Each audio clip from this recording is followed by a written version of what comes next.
வணக்கம். நம்ம அகரம் தமிழ் வகுப்புல நம்ம இலக்கணம் அறிவோம் அந்த பகுதி படிச்சிட்டு இருக்கோம் இல்லையா? இன்னைக்கு என்ன பண்ண போறோம் அப்படின்னா, ஏற்கனவே நம்ம சில இலக்கணம் படிச்சிருக்கோம். என்னன்னா பெயர்ச்சொல், வினைச்சொல், ஒரு பெயரடை, வினையடை, வேற்றுமை உருபு இதெல்லாம் படிச்சிருக்கீங்க இல்லையா? அதுக்கான எக்ஸசைஸ் மட்டும் இன்னைக்கு பார்க்க போறோம். பயிற்சிகள். சில பயிற்சிகள் அதுல இருந்து ஆண்டி கொடுக்க போறேன். அதை நீங்க உங்க நோட் புக்ல எழுதி அனுப்பணும். சரிங்களா? அப்ப முதல்ல பெயர்ச்சொல். பெயர்ச்சொல்னா என்ன நம்ம ஆல்ரெடி பார்த்தாச்சு. இருந்தாலும் ஒரு தடவை ரீகால் மாதிரி ஆன்ட்டி சொல்றேன். பெயரை மட்டும் குறிப்பது. அதாவது இங்கிலீஷ்ல நவுன் அப்படின்னு சொல்லுவோம் இல்லையா? அதுதான் இந்த தமிழ்ல பெயர்ச்சொல். இப்போ என்னென்ன எதோட பெயர்கள்லாம் சொல்றோமோ, இந்த பொருள்களோட பெயர்கள், அது எல்லாமே பெயர்ச்சொல் கீழே தான் வரும். சரிங்களா? உதாரணமா புத்தகம், பள்ளி, நாற்காலி, கருப்பு, மான், நாய். சரிங்களா? இப்ப என்ன பண்ணணும் அப்படின்னா, பெயர்ச்சொல் அப்படின்னு ஹெட்டிங் போட்டு அதுக்கு கீழே உதாரணம் அப்படின்னு போட்டு இந்த புத்தகம், பள்ளி, நாற்காலி, கருப்பு, மான், நாய் இந்த உதாரணங்களை எழுதணும். சரிங்களா? பார்த்து எழுதணும். எழுதிட்டு அதுக்கப்புறம் என்ன பண்ணணும்னா, இங்க கொடுத்திருக்காங்க பாருங்க சில சொற்றொடர்கள். தை மாதம் பொங்கல் விழா இருக்கு இல்லையா? இந்த சொற்றொடர்கள் எல்லாமே நோட் புக்ல 1, 2, 3ன்னு 1 by 1 அழகா எடுத்து எழுதணும். எழுதிட்டு இந்த சொற்றொடர்கள்ல எதெல்லாம் பெயர் சொல்லோ அதெல்லாம் கலர் பெண்ணால அண்டர்லைன் பண்ணி அனுப்பணும். சரிங்களா? இதுல எதெல்லாம் பெயர் சொல்லோ கலர் பெண்ணால அண்டர்லைன் பண்ணி அனுப்பணும். இது ஒரு எக்ஸசைஸ். சரிங்களா? நீங்க அம்மாவோட ஹெல்ப், அப்பாவோட ஹெல்ப் இதெல்லாம் எடுத்துக்க கூடாது. நீங்களாவே பண்ணி அனுப்பணும். அப்பதான் உங்களுக்கு தப்பு பண்ணி நீங்க கத்துப்பீங்க. அதுவே ஹெல்ப் எடுத்து பண்ணும் பொழுது கடைசி வரைக்கும் உங்களுக்கு சந்தேகங்கள் இருந்துகிட்டே இருக்கும். சரிங்களா? அதனால ஹெல்ப் எடுக்காம தான் இனி வர எல்லா எக்ஸசைஸும் நீங்களா தான் பண்ணணும். அதை நல்லா கவனமா கேட்டுக்கோங்க. இனி வர எல்லா எக்ஸசைஸும் நீங்களா தான் பண்ணணும். எதுக்கெடுத்தாலும் அம்மா அப்பா ஹெல்ப் எடுக்க கூடாது.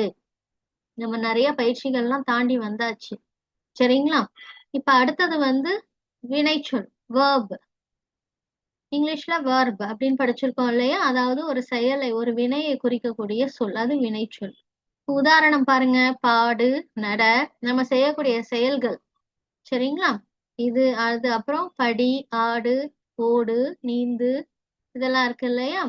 இதெல்லாம் வினைச்சொல்லுக்கு உதாரணம். நீங்க என்ன பண்ணணும்? வினைச்சொல் அப்படின்னு ஹெட்டிங் போட்டு அது கீழே உதாரணம்னு எழுதி இந்த உதாரணங்கள்லாம் பாடு, நட, படி, ஆடு, ஓடு, நீந்து இதெல்லாம் எழுதணும். எழுதிட்டு அதுக்கப்புறம் இங்க கொடுத்துருக்காங்க பாருங்க சொற்றொடர்கள். இந்த சொற்றொடர்கள்ல ஆல்ரெடி ஹைலைட் பண்ணிட்டாங்க வினைச்சொல் எதுன்ட்டு. இருந்தாலும் நீங்க நோட்புக்ல என்ன பண்ணணும்? இந்த சொற்றொடர்கள்ல 1, 2, 3 அந்த மாதிரி போட்டு எழுதி நீங்க இதுல எது வினைச்சொல் அப்படின்றத பார்க்காமயே நீங்க ஃபர்ஸ்ட் 1, 2, 3, 4, 5, 6ன்னு போட்டு இந்த சொற்றொடர்கள்ல எழுதிடுங்க. எழுதிட்டு அதுக்கப்புறம் தனியா இத பார்க்காம இந்த பிடிஎஃப் பார்க்காம நீங்களாவே என்ன பண்ணணும்? அதுல எது வினைச்சொல் அப்படின்றத கலர் பெண்ணால அண்டர்லைன் பண்ணி அனுப்புங்க. சரிங்களா? அடுத்த எக்ஸசைஸ். இங்கேயும் பாருங்க fill in the blanks கொடுத்துருக்காங்க. படத்தோட கொடுத்துருக்காங்க. நீங்க என்ன பண்ணணும்னா குழந்தை டேஷ். இதுல வினைச்சொல்ல நீங்க ஃபில்அப் பண்ணணும். ஆப்ஷனும் கொடுத்துருக்காங்க. சரிங்களா? இப்ப குழந்தை பார்க்கும் பொழுதே உங்களுக்கு தெரியும் என்ன பண்ணுது அப்படின்னு. அது என்ன செயல் செய்யுதோ அதை இங்க இந்த ஆப்ஷன்ல எதுவோ பார்த்து ஃபில்அப் பண்ணி அனுப்பணும். அது மாதிரி இங்க ஒரு அம்மா இருக்காங்க. அவங்க என்ன பண்றாங்க, என்ன செயல் செய்யறாங்கன்னு உங்களுக்கு பார்த்தாலே தெரியுது இல்லையா? அப்ப அந்த செயல் எதுன்றத இந்த ஆப்ஷன்ல கண்டுபிடிச்சு இங்க ஃபில்அப் பண்ணி அனுப்பணும். சரியா? நம்ம கலர் பெண்ணாலதான் எல்லாமே ஃபில்அப் பண்ணி அனுப்பணும். டிஃபரன்ஸ் தெரியணும். அது மாதிரி Priya dash, Pooja dash, Kavya dash இவங்கெல்லாம் என்ன பண்றாங்க அப்படின்றத இந்த ஆப்ஷன்ல இருந்து நீங்க என்ன பண்ணணும்? சூஸ் பண்ணி கரெக்டா ஃபில்அப் பண்ணி அனுப்பணும். இதுவும் ஹெல்ப் எடுத்துக்க கூடாது, நீங்களாவே பண்ணணும். அடுத்தது பெயரடை, வினையடை. இதுவும் ஆல்ரெடி நம்ம படிச்சிட்டோம் இல்லையா? பெயரடைன்னா என்னது? ஒரு பெயரோட தன்மை, அதாவது பண்பை சொல்றது பெயரடை. இப்ப குழந்தை, குழந்தை எப்படி இருக்கு? அழகான குழந்தை. குழந்தையோட ஒரு பண்பு, அதோட தன்மை, அதோட நேச்சரை சொல்றது பெயரடை. ஒரு பெயரின் தன்மையை சொல்றது பெயரடை. ஒரு வினையின் தன்மையை சொல்றது வினையடை. சரிங்களா? இப்ப அப்ப பெயரடைன்னு எடுத்துக்கிட்டீங்கன்னா அந்த சொற்றொடர்ல கடைசி வார்த்தை எதுவாதான் இருக்கும்? பெயர் சொல்லாதான் இருக்கும். வினை அடைன்னு எடுத்துட்டீங்கன்னா ஒரு சொற்றொடரோட கடைசி சொல் எதுல இருக்கும்? வினை சொல்லாதான் இருக்கும். ஒரு செயலை பத்தி தான் இருக்கும். சரிங்களா? இப்ப சிரித்தது. எப்படி சிரிச்சது? அழகாக சிரித்தது. அப்ப இங்க ஒரு செயலை வந்து செயலோட தன்மைய விளக்குறாங்க.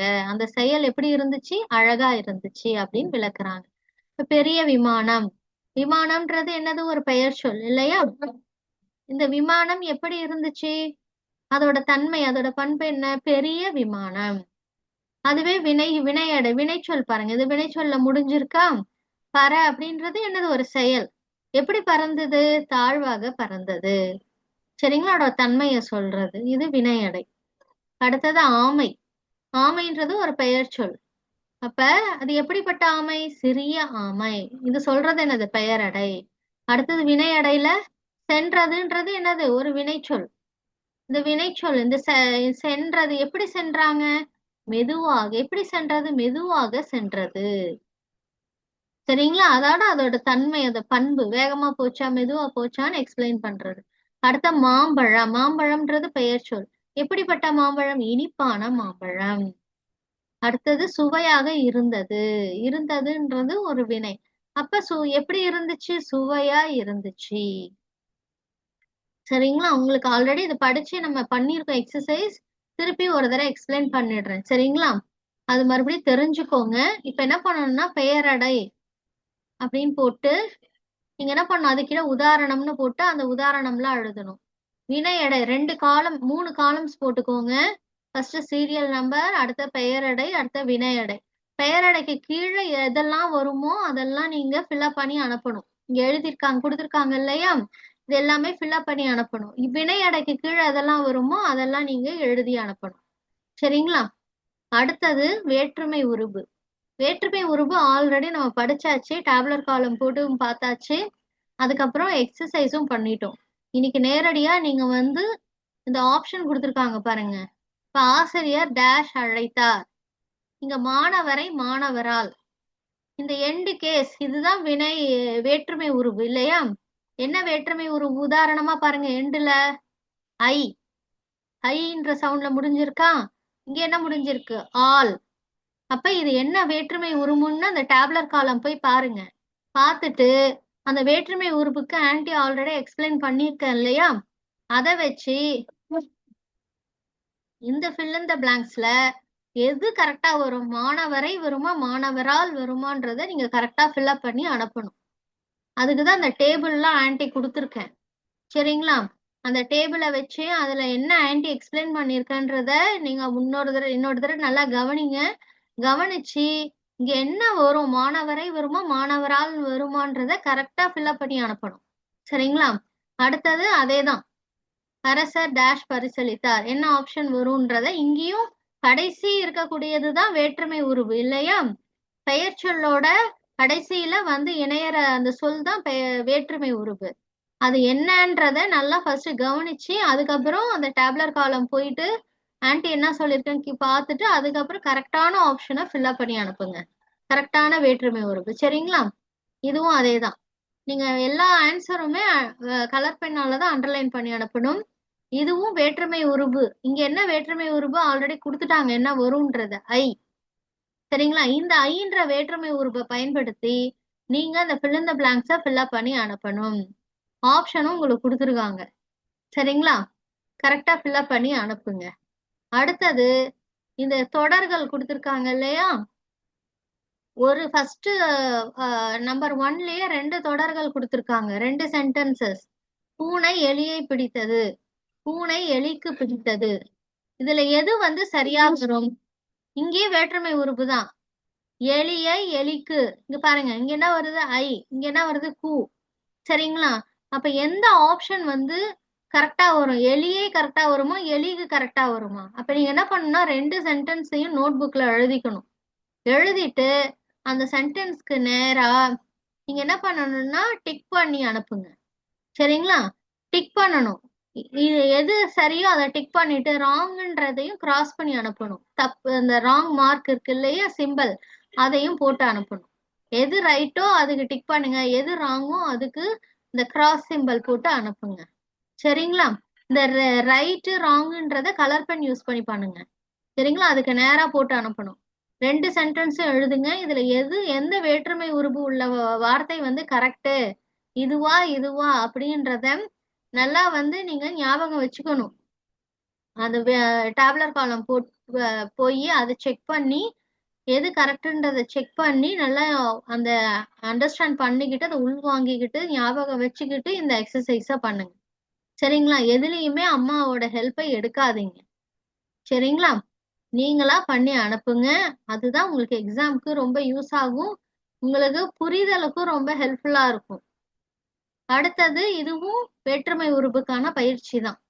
நீங்க வந்து வேற்றுமை உருபை வச்சு சில இது கொடுத்துருக்காங்க வேர்ட்ஸ். இதுல எந்த வேர்டு எந்த இடத்துக்கு சரியா வரும்ன்றத ஃபில்அப் பண்ணி அனுப்புங்க. சரிங்களா? இப்ப வந்து அரசர்கள் டேஷ் ஆண்டனர், வள்ளி டேஷ் நீர் ஊற்றினாள். இப்ப இந்த சென்டென்ஸ் பார்க்கும் பொழுது உங்களுக்கு அர்த்தம் தெரியும்.